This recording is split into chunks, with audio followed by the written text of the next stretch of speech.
Assalamualaikum warahmatullahi wabarakatuh. Ketemu lagi dengan saya Bu Ambar. Untuk pelajaran kali ini kita akan membahas tentang perkalian dan pembagian pecahan. Sebelumnya, apa kabar kalian? Semoga semua dalam keadaan sehat dan tetap jaga kesehatan ya. Perkalian dan pembagian pecahan, ini saya yakin kalian sudah pernah mempelajarinya ketika SD. Perkalian dua pecahan atau lebih adalah mengalihkan pembilang dengan pembilang dan penyebut dengan penyebut.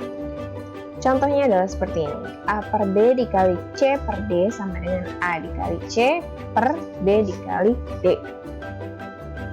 Contohnya, 4 per 5 dikali 2 per 7. Berarti langsung saja ya, 4 dikali 2, 5 dikali 7. Sama dengan 8 per 35. Ini kalau pecahannya tidak bisa disederhanakan lagi, jadi bisa langsung dikali. Kita lihat contoh berikutnya, yaitu 3 per 5 dikali 10 per 9. Kita kalikan pembilang dengan pembilang atau atas dengan atas dan penyebut dengan penyebut atau bawah dengan bawah. Maka hasilnya adalah 30 per 45. Nah, karena 30 per 45 ini belum bentuk paling sederhana, maka kalian sederhanakan dulu bentuknya dengan membagi 5 pada masing-masing bilangan. Sehingga hasil yang diperoleh adalah 2 per 3. Atau dengan cara lain, 3 per 5 dikali 10 per 9 sebelum dikalikan dengan pembilang, penyebut dengan penyebut, yaitu pecahannya disederhanakan terlebih dahulu. 3 dengan 9 masing-masing dibagi 3 sehingga sisa 3 pada bilangan 9. 10 dan 5 disederhanakan masing-masing dibagi 5 sehingga sisa 2 pada bilangan 10. Nah, baru dikalikan dengan pembilang dengan pembilang, penyebut dengan penyebut. Ya, berarti ini kalau habis dibagikan di sini ada 1 ya. Di sini juga 1. Jadi 1 dikali 2 2, 1 dikali 3 3. Hasilnya sama 2 per 3. Cara yang mana aja terserah kalian, yang penting kalian paham.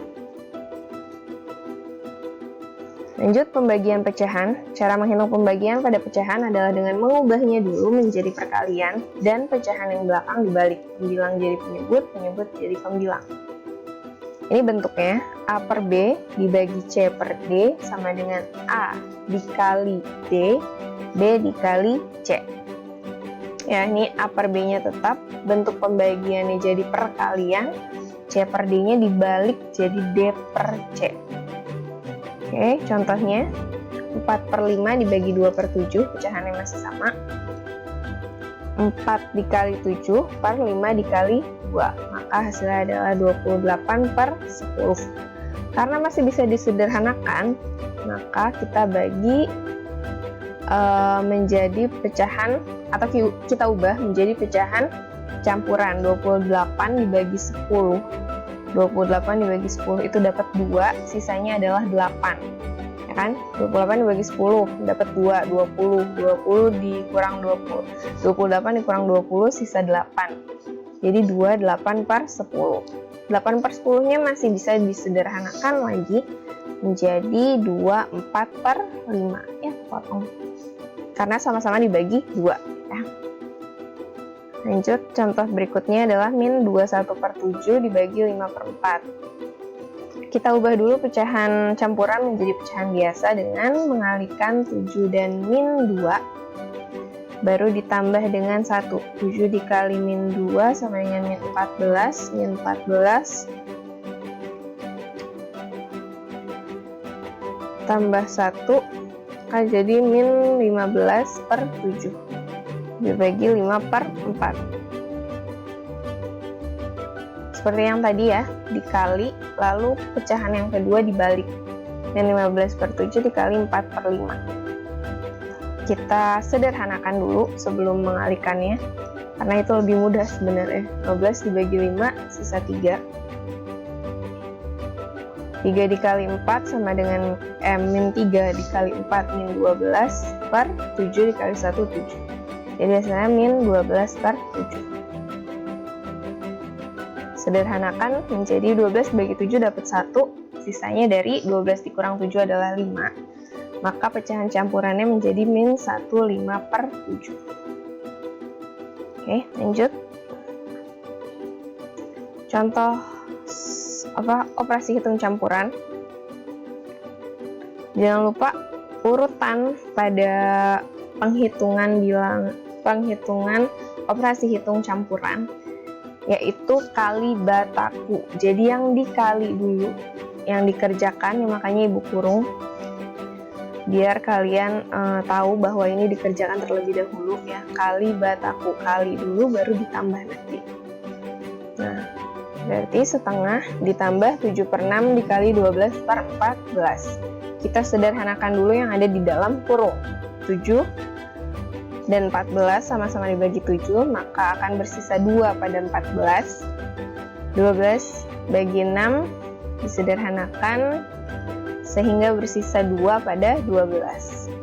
Maka bentuknya menjadi 1/2 ditambah 2/2 sama dengan 3/2 diubah menjadi pecahan campuran menjadi 1/2. Pokoknya jika ada pecahan biasa di mana pembilang lebih besar dari penyebut, maka harus kalian jadikan pecahan campuran. Contoh soal cerita. Pak Agung mempunyai tanah seluas 300 meter persegi.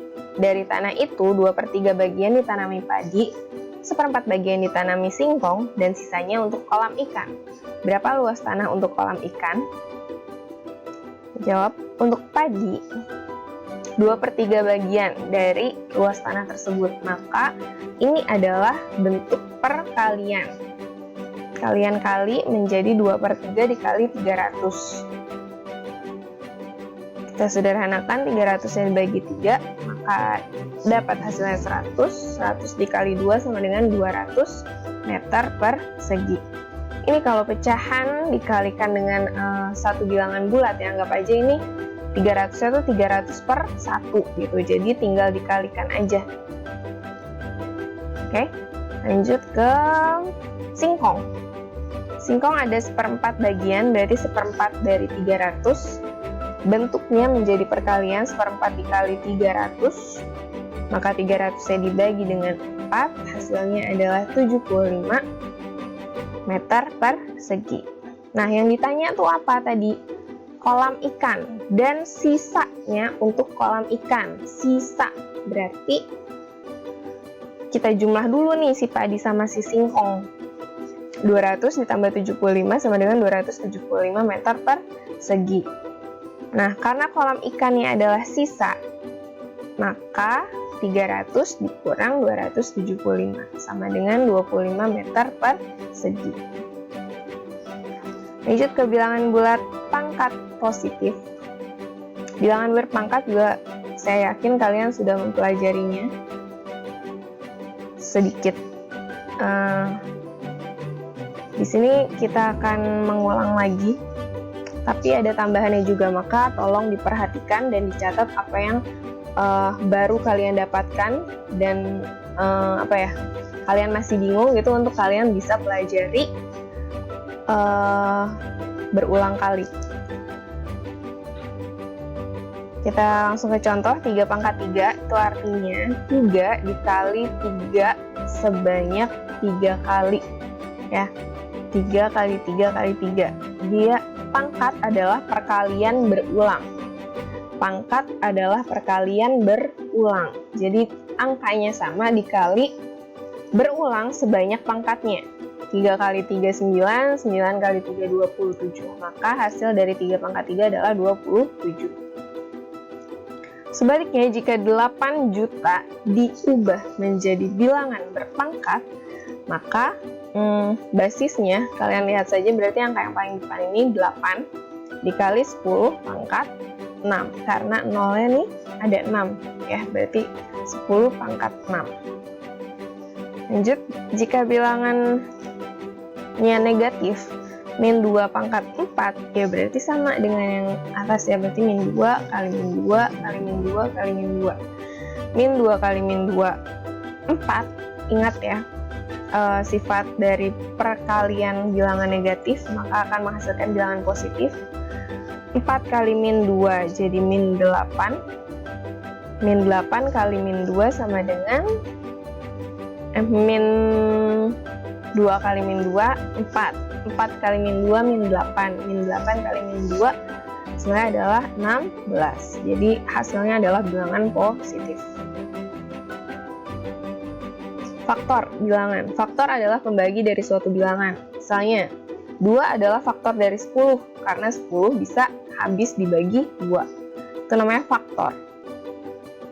Ya, contohnya, bagaimana cara menjadikan bilangan 648 menjadi bilangan berpangkat. Juga pasti kalian sudah mempelajarinya di SD, hampir sama ketika kalian ingin mencari KPK atau FPB suatu bilangan, maka kalian akan mengubah bilangan tersebut menjadi bilangan berpangkat terlebih dahulu kan. Nah, ini sama, bisa dengan pohon faktor seperti yang Ibu contohkan di sini, atau dengan tabel sesuai preferensi kalian bisanya yang mana, boleh. Ini Ibu contohkan yang pohon faktor ya, 648 dibagi 2, maka akan dapat hasilnya 324. 324 dibagi 2 akan menghasilkan 162. Nah, awalnya kenapa langsung dibagi 2? Karena kita lihat 648 adalah bilangan genap. Setiap bilangan genap pasti bisa dibagi 2, maka langsung dibagi 2. Kalau pembagian pohon faktor seperti ini, kalian harus membagi dengan faktor bilangan yang paling kecil terlebih dahulu. Lanjut, 162 dibagi 2 hasilnya 81. Nah, 81 ini bilangan ganjil, maka nggak bisa dibagi 2 kan, pasti. Coba kalian analisis lagi, maka dia bisa dibagi 3. Menghasilkan 27, 27 bagi 3 hasil 9, 9 dibagi 3 adalah 3. Maka bentuk berpangkatnya dari 648 adalah 2 pangkat 3 dikali 3 pangkat 4. Membandingkan bilangan berpangkat besar. Amati contoh berikut, 3 pangkat 4. Manakah yang lebih besar? Ini maksudnya manakah yang lebih besar antara 3 pangkat 4 dengan 4 pangkat 3 ya? 3 pangkat 4 81, 4 pangkat 3 64, jadi 3 pangkat 4 lebih besar dari 4 pangkat 3. Lanjutnya 4 pangkat 5 dengan 5 pangkat 4. 4 pangkat 5 berarti 4 dikalikan sebanyak 5 kali, menghasilkan 1024, 5 dikalikan sebanyak 4 kali, menghasilkan 625, jadi 4 pangkat 5 lebih besar dari pada 5 pangkat 4. 5 pangkat 6 dengan 6 pangkat 5 juga seperti itu, maka kesimpulannya 5 pangkat 6 lebih besar dari 6 pangkat 5. Setelah diamati, maka akan terbentuk pola. 3 pangkat 4 lebih besar dari 4 pangkat 3, 4 pangkat 5 lebih besar dari 5 pangkat 4, dan 5 pangkat 6 lebih besar dari 6 pangkat 5. Nah, pola ini akan membantu kalian jika ada pertanyaan angka yang lebih besar. Kalian tanpa menghitung, nggak mungkin kan, misalnya nih, contohnya adalah tentukan manakah yang lebih besar antara 100 pangkat 101 dengan 101 pangkat 100. Kalian nggak mungkin hitung ini dengan cara manual seperti ini. Nah, tapi karena kalian sudah lihat polanya berulang dan kesimpulannya sama semua, maka bisa disimpulkan bahwa 100 pangkat 101 lebih besar daripada 101 pangkat 100. Nah, jadi kalian nanti kalau ada soalnya tinggal dilihat nih, bilangannya seperti apa urutannya, 3 pangkat 4, 4 pangkat 3 kan berarti tinggal dibalik ya. Dia akan selalu lebih besar yang sebelah kiri, 3 pangkat 4-nya, kalau bilangannya berurutan. Lanjut, menentukan bilangan positif atau negatif. Jika bilangan bulat negatif berpangkat bilangan ganjil, maka hasilnya negatif. Contohnya min 2 pangkat 3. Min 2-nya negatif, 3-nya itu ganjil, maka dia akan menghasilkan bilangan ganjil. Bilangan bulat negatif berpangkat bilangan genap, maka hasilnya positif. Contohnya, min 2 pangkat 4, min 2-nya negatif, 4-nya genap, maka akan menghasilkan bilangan positif. Jika tadi sudah menentukan tentang positif atau negatif, maka Yang berikutnya adalah menentukan suatu bilangan genap atau ganjil. Jika bilangan bulat genap berpangkat bilangan genap, maka hasilnya akan genap juga. Lalu, jika bilangan bulat genap berpangkat bilangan ganjil, maka hasilnya bilangan genap. Jika bilangan bulat ganjil berpangkat bilangan genap, maka hasilnya ganjil. Terakhir, jika bilangan bulat ganjil berpangkat bilangan ganjil, maka hasilnya ganjil. Masih Bu bingung? Oke, kita lihat contohnya langsung ya. Contoh, tentukan bilangan berpangkat berikut genap atau ganjil.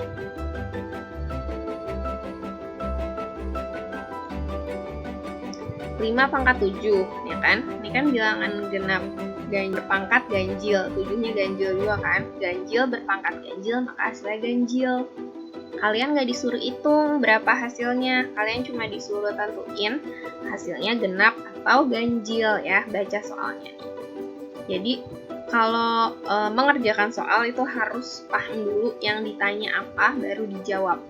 Jadi nggak semuanya harus dihitung hasilnya, bisa juga seperti ini, kalian tinggal menentukan apakah bilangan itu genap atau ganjil.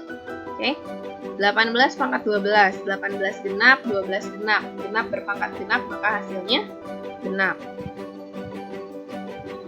Oke, lanjut ke contoh berikutnya.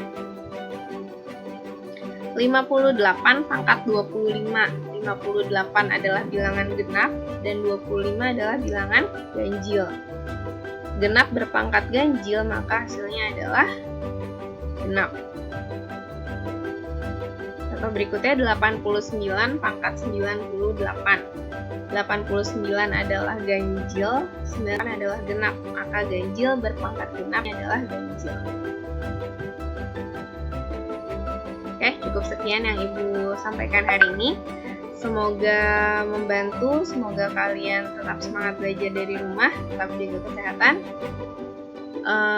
Terima kasih sudah menyimak. Assalamualaikum warahmatullahi wabarakatuh.